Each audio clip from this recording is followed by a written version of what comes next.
Aku radiator kereta. Tanpa aku, enjin kau panas macam sambal belacan tengah mendidih.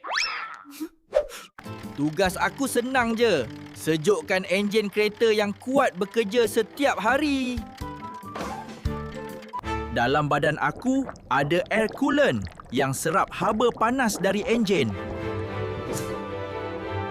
Lepas tu, kipas dan angin jalan tolong sejukkan air panas tadi.